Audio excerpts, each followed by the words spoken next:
You're listening to the St John's Diamond Creek podcast. This episode presented by Youth and Young Adults Minister Kirk McKenzie.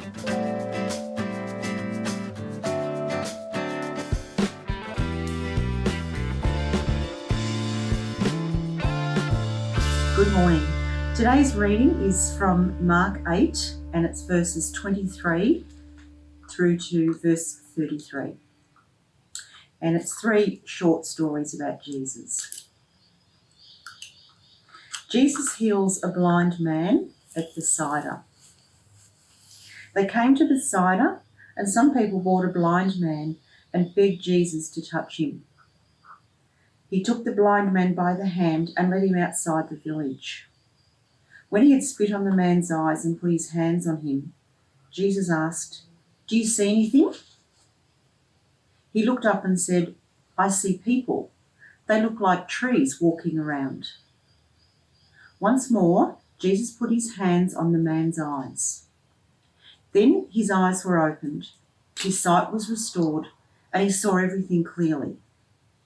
Jesus sent him home, saying, "Don't even go into the village." Peter declares that Jesus is the Messiah. Jesus and his disciples went on to the villages around Caesarea Philippi. On the way, he asked them, "Who do people say I am?" They replied, "Some say John the Baptist, others say Elijah, and still others, one of the prophets." "But what about you?" he asked. "Who do you say I am?" Peter answered, "You are the Messiah." Jesus warned them not to tell anyone about him. Jesus predicts his death. He then began to teach them that the Son of Man must suffer many things and be rejected by the elders, the chief priests, and the teachers of the law, and that he must be killed and after 3 days rise again. He spoke plainly about this, and Peter took him aside and began to rebuke him. But when Jesus turned and looked at his disciples, he rebuked Peter. "Get behind me, Satan," he said. "You do not have in mind the concerns of God, but merely human concerns." This is the word of the Lord. Thanks be to God. Early in 2020, the dentist got me to start wearing some retainers on my teeth. I had to do this for a number of months. And my mouth wasn't particularly happy with this arrangement.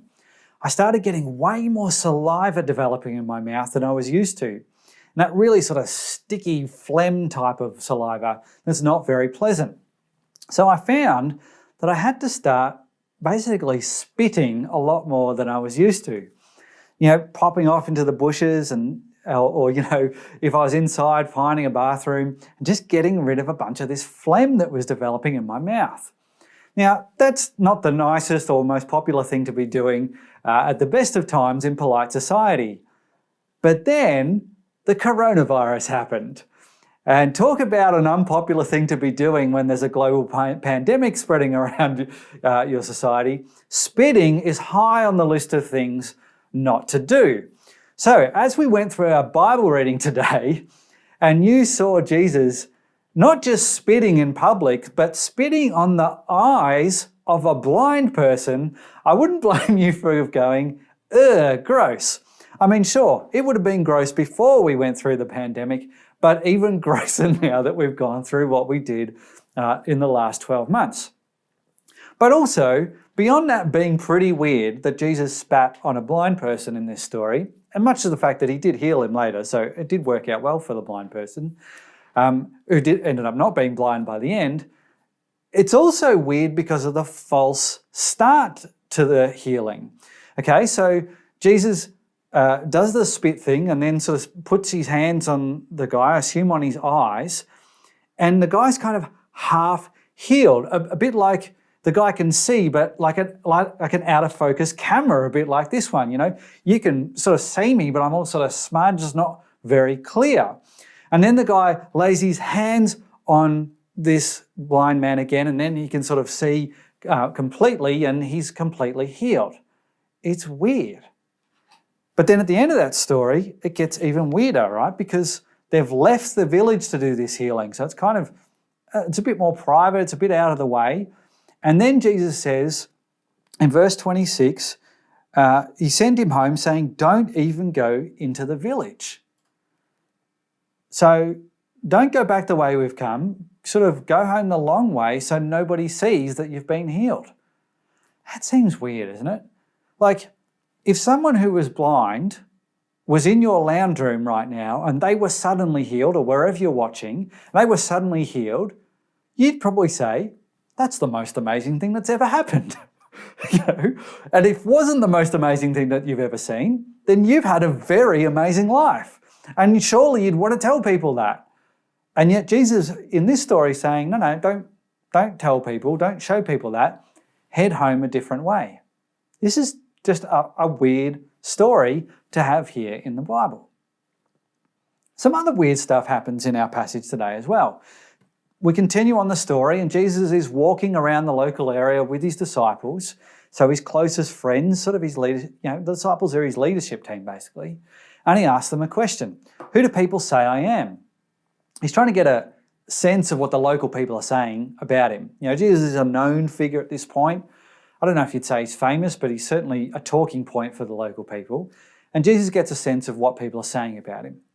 Some people are saying that he's John the Baptist, which is wrong. but it's not like wrong. It's a good guess.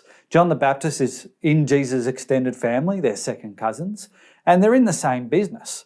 They're preachers. They're very much preaching from the same page. They're bringing the same message very much. And so if you guessed John the Baptist, well, you were wrong. It's certainly a good guess, small tick to you. Some people are guessing Elijah, that Jesus is Elijah. Elijah's an Old Testament character. And so if you were Jewish, you would have known the story of Elijah. And you would have known that Elijah's work was going to continue in some way in the future. And so again, wrong, he's not Elijah, but it's a good guess because Jesus was doing and saying things that you could easily be the continuation of what Elijah was doing. And then other people are saying Jesus was one of the prophets, which is technically correct, but it's a bit of a blurry sort of almost a cop-out answer, as in you're kind of just giving a really vague answer so that you are technically correct, but you're not giving anything specific or clear so that you're not really locking yourself into anything. So you might say that the people at the time had a bit of a blurry understanding of Jesus, just as we often do today. So then Jesus goes on and he says to his disciples, well, what about you? You know me a lot better. Who do you say I am? And Peter, who we understand was very close to Jesus, he answered, you are the Messiah. Now that might not be a word that you're familiar with. For the people in Jesus' time, they would have been familiar with that, particularly if they were Jewish people, knowing that the Messiah was God's chosen one, who would come to do a special task that God had reserved especially for them. So Peter says, you are the Messiah. And then in verse 30 it says, Jesus warned them not to tell anyone about him. Now that's an interesting response. It sort of implies that Peter's correct. But again, it's weird.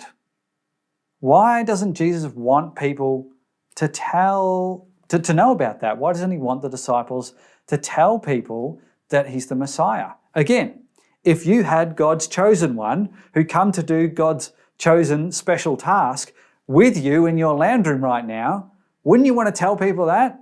If you're watching live, the live premiere, wouldn't you want to just drop that into the YouTube chat and let people know that he's here? I've got him on the couch right now. They're with me. But again, he's saying, oh, don't tell people. So there's some weird stuff going on here. But then Jesus goes on and gives us a bit of an explanation of what the Messiah is to do. So in verse 31, he then began to teach them that the Son of Man, and Jesus often referred to himself as the Son of Man, so the Son of Man must suffer many things and be rejected by the elders, the chief priests, and the teachers of the law, and then he must be killed and after 3 days rise again. So look a bit grim for Jesus here. A lot of suffering going on, a lot of persecution. He spoke plainly about this. Now, Jesus didn't always speak plainly. He often told a lot of parables, stories, spoke in metaphor and riddles and that sort of thing. But clearly he's just laying it out nice and simply for them here. And Peter took him aside, have a private conversation with you, Jesus, and began to rebuke him. When you rebuke someone, you're telling them off. So Jesus is just quietly saying, Peter's quietly saying to Jesus, no, Jesus, this is not on. You need to stop saying these things. You're wrong. But Jesus turned and looked at his disciples. So Jesus sort of opens it up to the group again, no longer a private conversation. And he rebuked Peter. "Get behind me, Satan," he said. Satan being the most evil being in the world, right? So this is a full-on thing to say.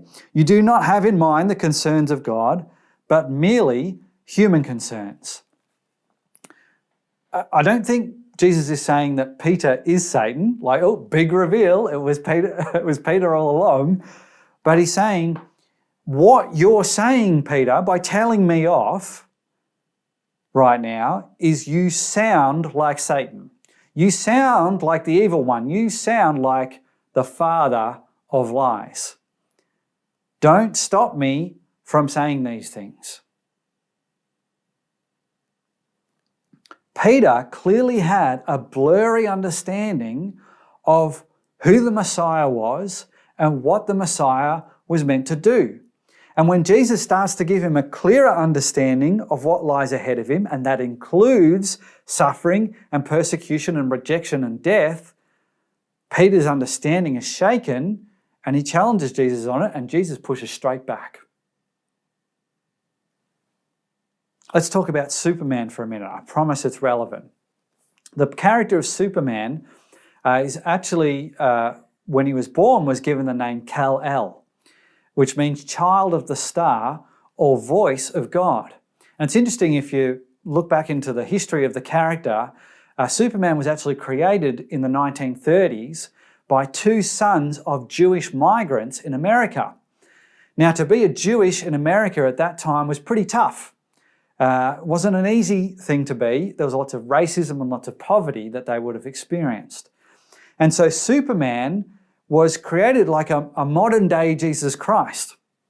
He was the special child who would save the people from everything that was causing them to suffer.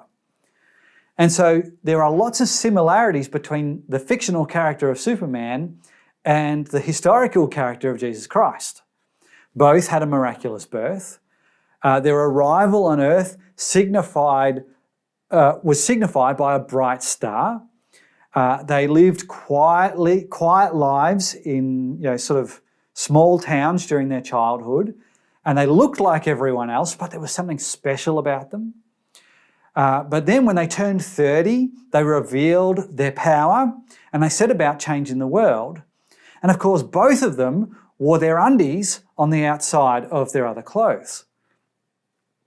And so the creators of Superman very deliberately made these connections between the Jewish understanding of the Messiah and the character of Superman.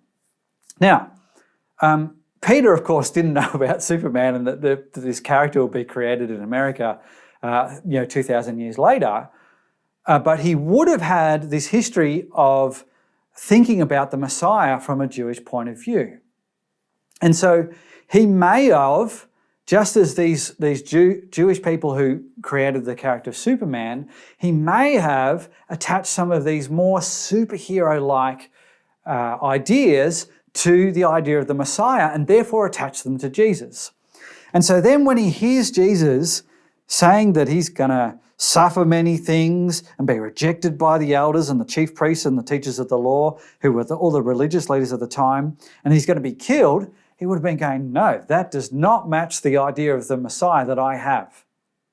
So even though Jesus was the Messiah, he is the Messiah, he is God's chosen one, because of Peter's blurry understanding of what the Messiah was meant to do, they get into this argument, and it needed to be straightened out.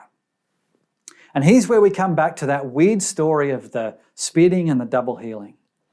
Mark, our author of this particular book in the Bible, very deliberately placed that story before this discussion between Jesus and Peter, because he's demonstrating that Jesus' disciples had a blurry understanding of who Jesus was and what Jesus was going to do. They weren't completely blind to who Jesus was. You know, their understanding of him was good. Peter got it right. Jesus was the Messiah. But he didn't see Jesus clearly yet. They were on a journey to understanding Jesus completely and to seeing him more clearly. Now, of course, chapter 8, which is where our passage comes from, is about halfway through the book of Mark. And so the disciples are on this journey of discovering Jesus more and more. And that's the journey we all need to go on as we see Jesus more and more clearly. And so maybe a January Bible reading adventure you could go on would be to read the book of Mark from beginning to end and see that the journey the disciples go on as they get to know Jesus better and better as he heads towards his death and his resurrection. Now, as much as Jesus and Peter have this heated moment, we see that Peter does come to see Jesus much more clearly as he goes on. And it's important for us to go, we can't just import our version of Jesus in with all our own preferences like Peter did in that discussion that he had. We need to avoid that. There's a really key conversation I had at a New Year's Eve party many years ago with a friend of a friend. It was a very short conversation. And I want to say it was so short that I don't want to have any judgment on the person I had the conversation with, because it was so short I got no background, no extra information. But I learned in this very short snippet of the conversation that this friend of a friend, she had been a Christian, but she wasn't anymore. She had given up her faith after her mum had died. And that's really all the information I got. And, it was a New Year's Eve party and, other things happened, we moved on. But that just stuck with me. I had only recently, started following Jesus seriously myself. And I thought, oh, okay, well, how would my relationship with Jesus survive a serious loss like that? At that point in my life, I hadn't experienced a loss as serious as that. And I thought, what if I did lose someone really close to me, or experienced major illness, or, what if there was war in our country, or a worldwide pandemic, or, some big major thing shook my life? Would my relationship with Jesus survive that? And so I asked that question of myself then, and I've continued to ask myself those questions over the years that have followed. And I worked out that I don't think a relationship with God works if we bring conditions into that relationship.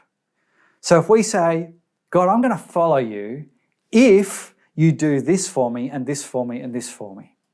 Or if, for example, God, I'm going to follow you if you keep me and my family safe. I don't think it works. Or if you help me be successful in my career, or if you give me a girlfriend or a boyfriend.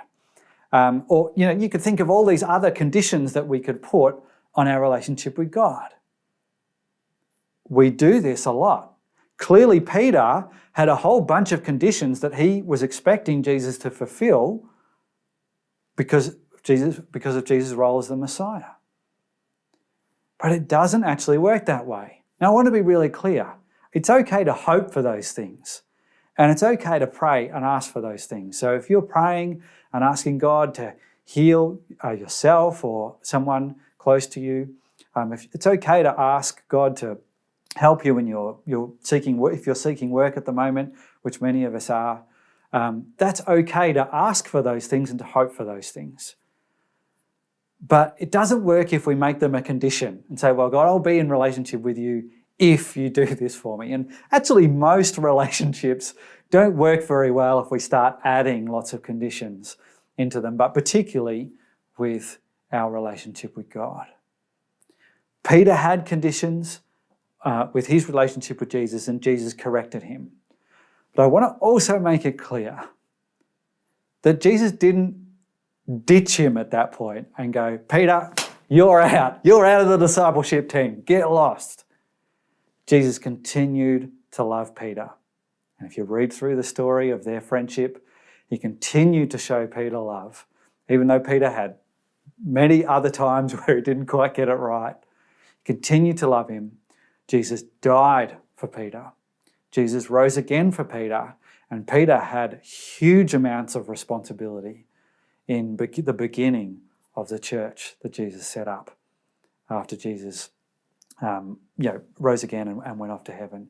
And Peter was actually the leader of the church afterwards. So even though Peter got it really wrong to the point where Jesus said, you sound like Satan, Jesus continued to love him. And that's the case for us too. I have put conditions on my relationship with Jesus at times. I've repented of that. I try not to do that going forward. No doubt you've done it as well. And we do need to leave those conditions behind. If you've got conditions on your relationship with Jesus, we need to put those down. But we need to do that knowing that he loves us unconditionally, will forgive us for those conditions that we have put on our relationship with him, and will continue to love us as we seek to be in relationship with him into the future. As I finish now, I just want to pray that he'll help us to drop those conditions and remind us of his love. So let's pray now. And as we pray, let's just take a moment of silence. And God, as we do that, I just ask that you would reveal to each of us, everyone watching right now, what do we need to let go of? And it'll be different for each of us, but we all bring in our preferences, what we want you to be like, what we want you to do for us. And it's okay to hope for these things, Lord, but we don't want to make them a condition. And so if we do have conditions on our relationship with you, could you please help us to identify them now and then just to put them down, to let them go, and to embrace your unconditional love that you demonstrated through Jesus, his life and his death and his resurrection.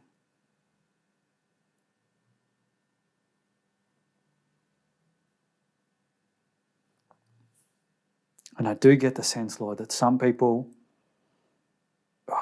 will want to hold on to one of those conditions. Can I just hold on to that one? Can you just set us free from that need to do that? Help us to trust you. It is hard. But through your Spirit, could you just help us to let that last one go? And just give us a hand with that one. Show us that you're with us right now.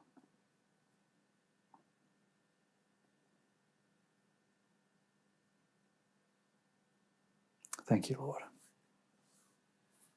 Amen.